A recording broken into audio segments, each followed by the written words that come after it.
সিরাজগঞ্জের কামারখন্দে level crossing পার হওয়ার সময় ট্রেনের নিচে কাটা পড়ে মারা গেছেন 4 জন। এ বিষয়ে আরো জানাতে সিরাজগঞ্জ থেকে এই মুহূর্তে আমার সাথে টেলিফোনে যোগ দিয়েছেন সহকর্মী দিলীপ কুমার গৌর।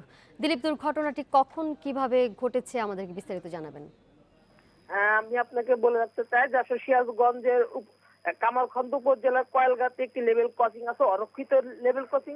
এই লেভেল ক্রসিং এ দুপুর 1:30টার দিকে মৈত্রী এক্সপ্রেস একটি ট্রেন এখানে পিক আপকে ধাক্কা দেয়। এখানে 3 জন নিহত হয়েছে। আমরা প্রথমে কথা বলেছিলাম কামারখন্দে ইউনের সাথে, তিনি জানিয়েছিলেন যে এই ঘটনায় 4 জন নিহত হয়েছে, কিন্তু পরবর্তীতে আমরা কামারখন্দ হাসপাতাল এবং ঘটনাস্থলে এসে দেখেছি যে এখানে আসলে 3 জন নিহত হয়েছে। 3 জনের মধ্যে একজন গাড়ির চালক সূর্য, তার বাড়ি কামারখন্দ উপজেলার বড়কুড়া গ্রামে, এবং এখানে আরো 2 জন যে নিহত হয়েছে সে 2জন হচ্ছে আসলে গরু ব্যবসায়ী। একজনের নাম রফিকুল ইসলাম, পুকুরিয়া বাড়ি, এবং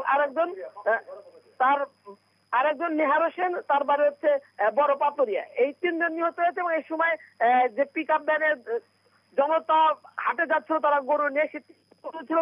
3টা গরুর মধ্যে 2টা গরু ট্রেনে কাটা পড়েছে, এবং একটা গরু অসুস্থ হয়ে গেলে সেখানে জবাই করা হয়েছে। তবে এই মুহূর্তে আমি বলে রাখতে চাই যে আসলে আমাদেরকে ইউনো 4 জনের কথা বললো, আমরা আসলে এখানে পেয়েছি যে 2জন গরু ব্যবসায়ী এবং একজন পিক আপ ভ্যানের চালক।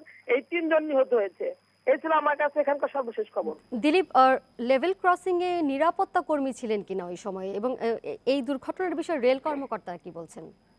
আসলে আমি আপনাকে বলে রাখতে চাই, এটা একটি আঞ্চলিক সড়ক এবং গ্রামের মধ্যে, এটা আসলে কোনো ট্রেন বিভাগের কোনো ক্রসিং নেই। এখানে আসলে আঞ্চলিক সড়কটি ট্রেন লাইনের উপর চলে যাওয়ার জন্য একটা অরক্ষিত ক্রসিং এর সৃষ্টি আছে, কিন্তু ট্রেন ডিপার্টমেন্ট থেকে এখানে কোনো ক্রসিং নেই। এখানে আমরা একটা সাইনবোর্ড দেখতে পেরেছি, সেই সাইনবোর্ডে লেখা আছে যে নিজ দায়িত্বে এটি পারাপার হবেন। তো আসলে এই জন্য ট্রেন বিভাগের সাথে আমি এখন পর্যন্ত কথা বলতে পারিনি।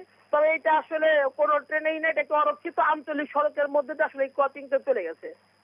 সিরাজগঞ্জ থেকে জানাচ্ছিলেন সহকর্মী দিলীপ কুমার গৌর।